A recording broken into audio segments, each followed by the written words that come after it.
Assalamualaikum warahmatullahi wabarakatuh. Salam harmoni. Sahabat-sahabat harmoni sekalian, di video kali ini kita akan membahas tentang yang lagi viral statement Panji Gumilang tentang Al-Quran. Nah, untuk lebih jelasnya kita saksikan dulu video statement dari Panji Gumilang. Saya sejak tahun awal berdiri Ma'had ini sudah menganjurkan baca. Mengapa? Nabi Muhammad juga sudah mendeklar zalikal kitab la raib. Itu Nabi Muhammad yang mendeklar itu atas wahyu ilahi, bukan kalam Allah.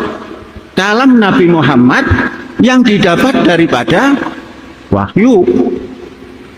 Nah, kalau Allah berbahasa Arab susah nanti ketemu dengan orang Indramayu. Brewek itu nggak ngerti, Gusti Allah nggak ngerti kalau. Nah, artinya bacalah semua itu. Jadi memang salah satu tema sentral yang dibahas dalam ilmu kalam yang menjadi perdebatan dari dulu sampai sekarang adalah tentang status Al-Quran, apakah Al-Quran itu makhluk atau bukan. Nah, paling tidak ada dua pandangan mazhab teologi Islam tentang status Al-Quran ini. Nah, mazhab yang pertama namanya mazhab Mu'tazilah. Nah, Mu'tazilah ini beranggapan bahwa Al-Quran itu makhluk. Dia bersifat baru, diciptakan, ada awal mulanya. Nah, kemudian mazhab yang kedua, mazhab Ahlus Sunnah wal Jamaah. Nah, sebaliknya mengatakan Al-Quran itu bukan makhluk. Nah, kemudian mazhab Asy'ariyah, Ahlus Sunnah wal Jamaah, membagi kalam Allah itu menjadi dua jenis. Ada kalam nafsi, ada kalam lafzi. Nah, jenis yang pertama, kalam nafsi. Apa itu kalam nafsi? Kalam nafsi itu adalah kalam Allah yang tidak tersusun dari suara, ataupun huruf, ataupun bahasa, ada di dalam zatnya Allah. Nah, karena dia ada dalam zatnya Allah, dan zatnya Allah itu qadim, maka kalam ini qadim. Qadim itu artinya tanpa awal mula, bukan ciptaan. Nah, sama seperti kita. Kapan bermula? Sejak dilahirkan. Kalam nafsi ini bukan makhluk, tidak ada awal mulanya. Kemudian jenis yang kedua, menurut mazhab Asy'ariyah, ada namanya kalam lafzi. Nah, kalam lafzi ini tidak qadim, dia hadis, dia baru, dia tercipta, dia ada awal mulanya. Nah, disinilah Al-Quran. Jadi, kalau dikatakan Al-Quran itu bukan kalam Allah, sebenarnya kalau kita mau jujur, ada benarnya.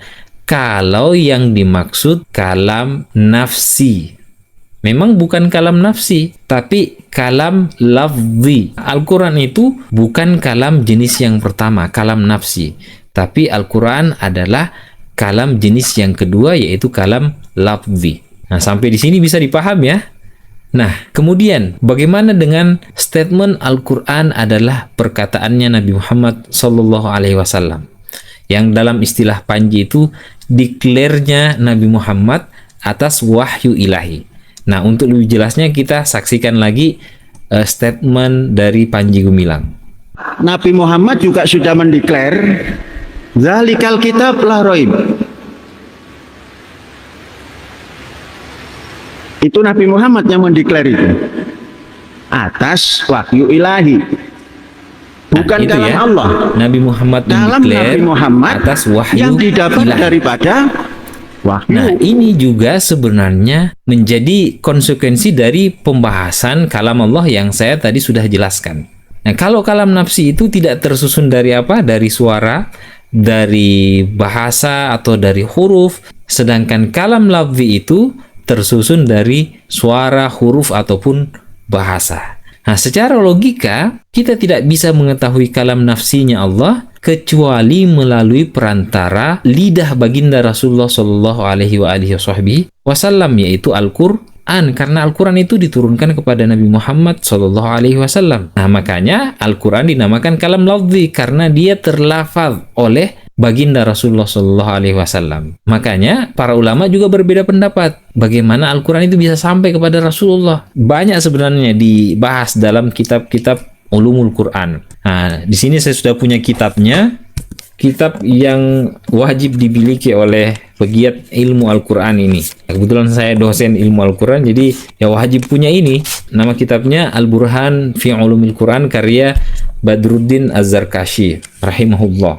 Di pembahasan tentang bagaimana turunnya Al-Quran, beliau menyebutkan wa naqala ba'duhum anis Samarqandi. Ada riwayat dari As-Samarqandi bahwa ada 3 pendapat mengenai bagaimana turunnya Al-Quran itu. Apa sih yang diturunkan kepada Nabi Muhammad? Ahaduha, yang pertama, annahu al-lafz wal ma'na. Yang diturunkan kepada Nabi Muhammad adalah lafaz dan maknanya. Wa anna Jibrila hafizal Quran minal lauhil mahfuz. Jadi Jibril itu sebagai perantara, dia menghafal Al-Quran dari lauhil mahfuz, lafaz dan maknanya. Kemudian disampaikan kepada baginda Rasulullah SAW.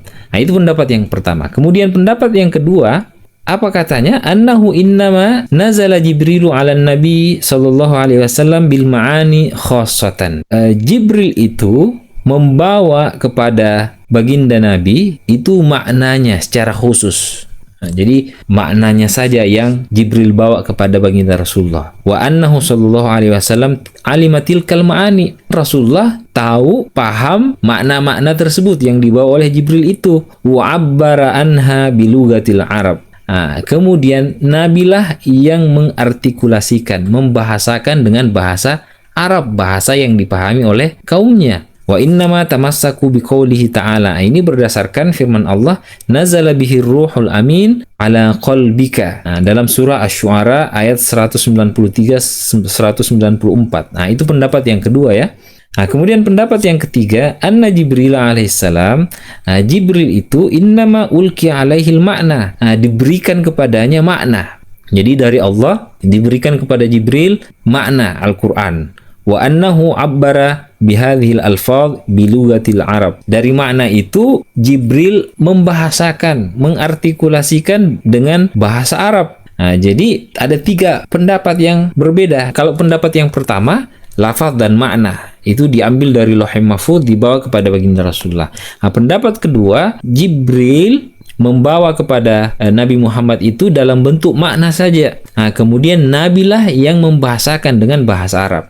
Kemudian pendapat yang ketiga, Jibril itu diberikan makna, kemudian dia bahasakan dengan bahasanya Jibril, yaitu dengan bahasa Arab. Itu 3 pendapat yang berbeda. Ini disebutkan dalam kitab Al-Burhan fi Ulumil Quran. Silahkan dicek sendiri. Juga misalnya kitab Mabahith fi Ulumil Quran, juga ini menjadi referensi utamanya para pegiat ilmu Al-Quran, yang ditulis oleh Mannaul Qattan. Di halaman 29, walidzalika dhahabal ulama berpendapat fi kaifiyati wahyillahi ila Jibril bil Quran ilal madzahib al-atiyah. Bagaimana wahyu dibawa oleh Jibril, yaitu Al-Quran. Ada 3 mazhab di sini disebutkan. Mazhab yang pertama, anna Jibrilah talaqqafahu sima'an minallahi bilabdil mahsus. Jibril menerimanya secara sima'an. Dia dengarkan dari Allah Subhanahu wa taala dengan lafaz yang khusus yang tidak diketahui. Kemudian pendapat yang kedua, anna Jibrilah hafizahu minal lauhil mahfuz. Jibril menghafalnya dari Lauhul Mahfuz seperti tadi di kitab Al-Burhan, lafaz dan makna. Kemudian pendapat yang ketiga, anna Jibrilah ulkiya ilaihi al-ma'na wal alfazu li Jibril. Jibril diberikan secara makna. Sedangkan lafaznya, bahasanya itu dari Jibril. Auli Muhammadin, atau bahasanya dari Muhammad. Jadi bukan makna dan lafaz, tapi maknanya saja diberikan kepada Jibril, kemudian Jibril lah yang membahasakan. Meskipun memang Mannaul Qattan mengatakan warra'yul awal huwas shawab. Ini pendapat yang benar adalah pendapat yang pertama. Apa itu? Jibril mendengarkan dari Allah Subhanahu wa taala dengan lafaz yang khusus. Wa huwa ma alaihi ahlus sunnah wal jamaah. Inilah yang diyakini oleh ahlus sunnah wal jamaah. Fal Qur'anul Karim kalamullahi bi alfadhihi, la kalamu Jibril au Muhammadin. Al-Quran itu adalah kalamullah dengan lafaznya, bukan perkataannya Jibril, bukan lafadznya dari Jibril, au Muhammadin, bukan juga perkataannya Nabi Muhammad. Wa yujabu ala man qala innahu kalamu Jibril. Ini untuk menjawab anggapan mazhab yang mengatakan Al-Quran itu kalamnya Jibril. Ahaduha annal muslimina ajma'in idza talau ayah qalu qala Allah Ta'ala. Umat Islam semuanya kalau membaca ayat mereka mengatakan qala Allah Ta'ala. Allah berfirman, walau kana hadza qaul Jibril, kalau misalnya ini perkataannya Jibril, maka mereka akan mengatakan qala Jibril. Jibril berkata. Kalau itu perkataannya Jibril. Nah, sama seperti kalau misalnya Al-Quran itu perkataannya Nabi Muhammad, kalamnya Muhammad, maka bukan kalau Allah Ta'ala, tapi qala Rasulullah Shallallahu Alaihi Wasallam. Nah, sama seperti yang di Az-Zaitun itu, qala Rasulullah Shallallahu Alaihi Wasallam fil Quran, karena dia mengambil mazhab pendapat yang ketiga.